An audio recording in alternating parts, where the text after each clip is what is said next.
द्वारकाधीश नंगे पैर गए अपने मित्र से मिलने, क्योंकि नंगे पैर द्वारकाधीश सुदामा आया द्वारकाधीश से मिलने। जैसे गए दासों से टकराते हुए गए, और टकराते हुए जब गए तो मानो द्वारकाधीश का कहीं पे दुपट्टा गिरा, कहीं पे पिट गिरा, पता ना चला।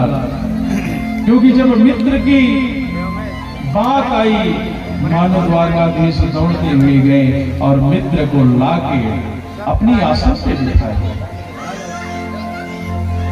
रुक्मणी को अचंभा हुआ,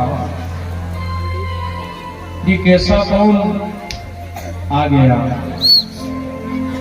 मानो रुक्मणी तो द्वारकाधीश जी ने आंखों में इशारा किए कि हे रुक्मणी, ब्राह्मण मित्र आए हैं चरण धोने के लिए, परात ले आओ।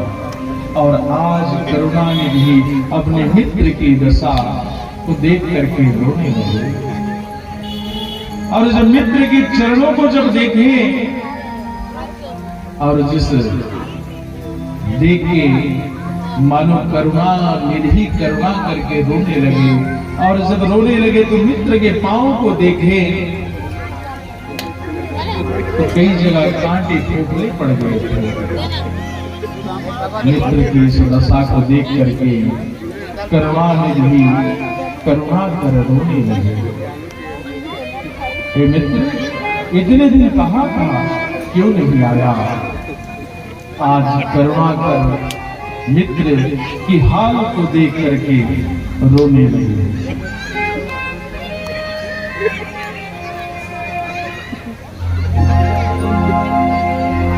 तीन लोक के स्वामी दौड़े,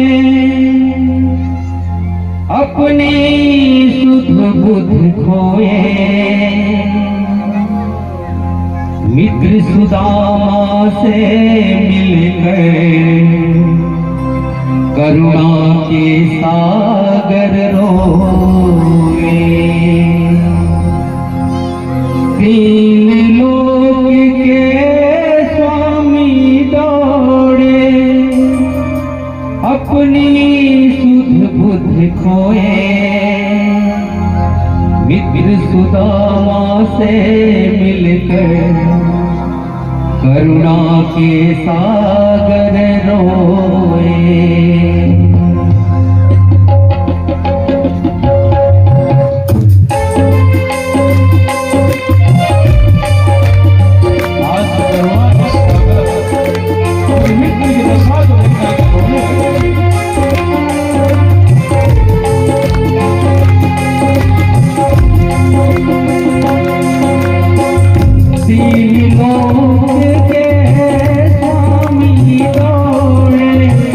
तीन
मित्र सुदामा से मिलकर करुणा के सागर रोए। मित्र सुदामा से मिलकर करुणा के सागर रोए। तीन लोक के स्वामी दौड़े।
मित्र से मिलके द्वारकाधीश रोने लगे।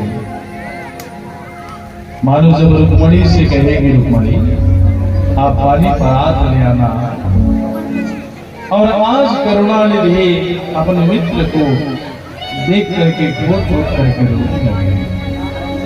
पैरों पे छाले पड़ गए हैं, कई जगह खोखले पड़ गए हैं। जब कांटे चुभे थे, द्वारकाधीश कांटे को हाथ से निकालने का प्रयास किए, और कांटे से जब हाथ से कांटा ना निकला तो द्वारकाधीश ने आज अपने मुख से कांटे के दांत से चाप करके चबा करके निकाला। और जब तक रुक्मणी मैया पानी परात लाती, तब तक बिहारी जी की आंखों से जो जल वर्षा होने लगी, आसमान गिरने लगा, मानो उसी से सुदामा जी का पैर धो गया। सुदामा जी का पैर धोए। पैर धोने के बाद रुक्मणी से कहे, रुक्मणी इस ब्राह्मण के मित्र के चंद रज को मेरे भवन पे छिड़क दो, मेरे भवन पवित्र हो जाएगा। और पूरे भवन पे छिड़क दिया गया। मित्र के हाल मित्र की दशा, ऐसा बेहाल मानसो पर कंटक जाल लगी तुझे। करुणाकर बड़ा दुखी हुए और अपने आसन पे बिठाए। स्नान कराया गया सुदामा जी को, और जैसे स्नान कराने के बाद सुंदर पकवान भोजन तैयार किए, भोजन खिलाया गया।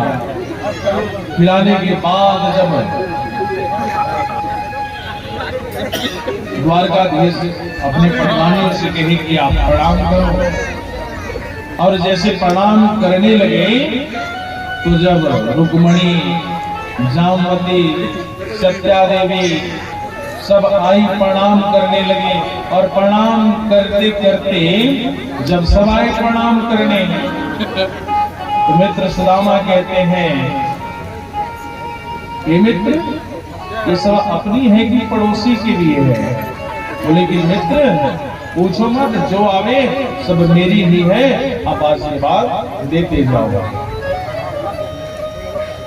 जब 1000 तक आने लगी, सुदामा जी आशीर्वाद देते देते थक गए, हाथ दुखने लगा। जैसे दुखने लगे और सुदामा जी कहने लगे, मित्र ये सब सही सही बता कितनी है? द्वारकाधीश कहने लगे 16,108। इसको सुन करके सुदामा जी कहने लगे, तब तो भैया मैं थक जाऊंगा, एक काम कर, तू सबका अर्धांगना होवे, तू प्रणाम कर, फिर सबको आशीर्वाद में दे दूंगा। और आज द्वारकाधीश प्रणाम करने लगे, सुदामा जी आशीर्वाद की झड़ी लगा दिए। ऐसे से भगवान प्रवती पूरा आशीर्वाद गुरु सब आशीर्वाद की झड़ी लगा दिए। जैसे आशीर्वाद की घड़ी लगाए और द्वारकाधीश देखते हैं कि मित्र जब से आया है कुछ छुपा रहा है, कुछ छुपा रहा है। सुदामा जी से कहे, मित्र क्या छुपा रहा है? और बातों बातों में मानो ऐसी हंसी ठिठोली हो जाए। बचपन के मित्र बहुत दिनों बाद मिले हैं, बातों बातों में ऐसी मग्न हो जाए, दोनों हंसने लगे। और इधर सुदामा जी भी कहते हैं कि गलती घर परिवार सब कैसी है। द्वारकाधीश भी कहने लगे, मित्र कोई शादी और विवाह किया कि नहीं किया? तो सुदामा जी कहे कि हाँ शादी विवाह हो गई है, बाल गोपाल है। द्वारकाधीश देखते हैं कि जब से आए हैं मित्र कुछ छुपा रहे हैं, और जैसे छुपा रहे हैं सुदामा जी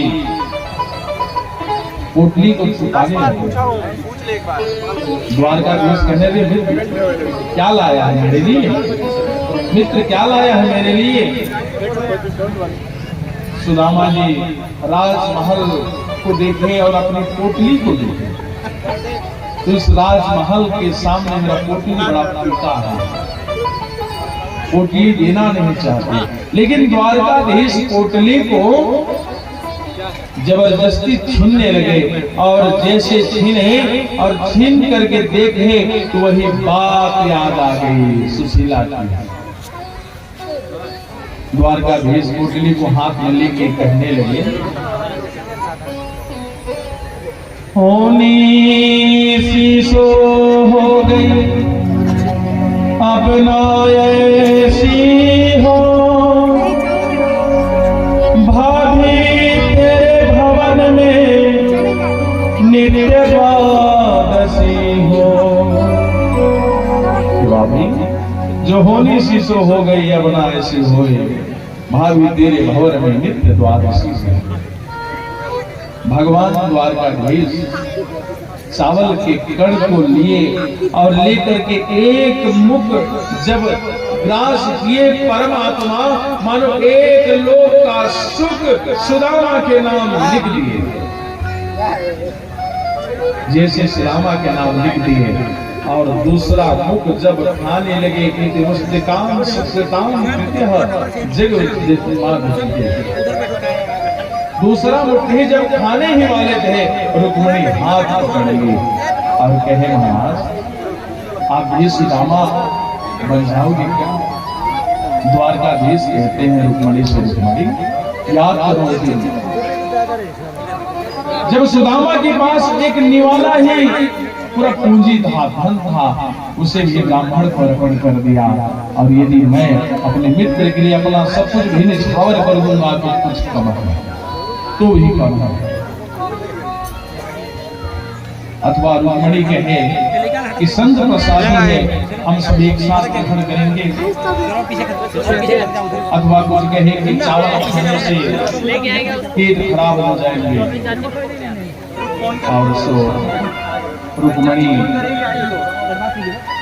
जी प्रसाद ली, और प्रसाद लेकर के भोज के सभी पटरानियों को बांट दिए। और बांटने के बाद भगवान कहते हैं मित्र से, मित्र मैं केवल भाव का देता हूं, पत्रं पुष्पफलं तोयं यो मे भक्त्या प्रयाचति तहां भक्तो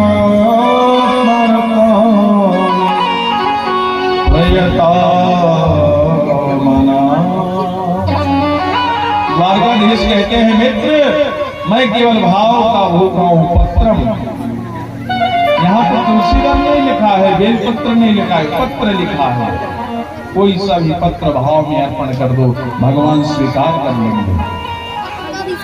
पुष्पम, इसमें के मालती फूल की, मोगरा की फूल की, चंपा की फूल ना, जो भी आप भाव से अर्पण कर दो भगवान स्वीकार कर लेंगे।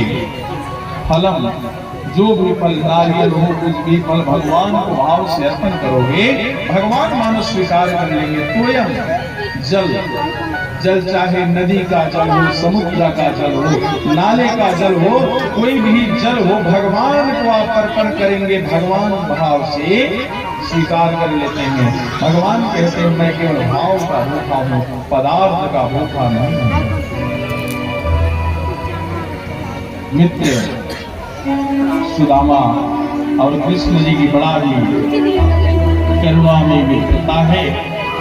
आइए कुछ भजनों की ओर चलते हैं और आप लोग जो भी लाए हैं आप सुदामा जी को अर्पण करें। प्रेम से वृंदावन बिहारी लाल की जय। हाँ, जो भी भक्तगण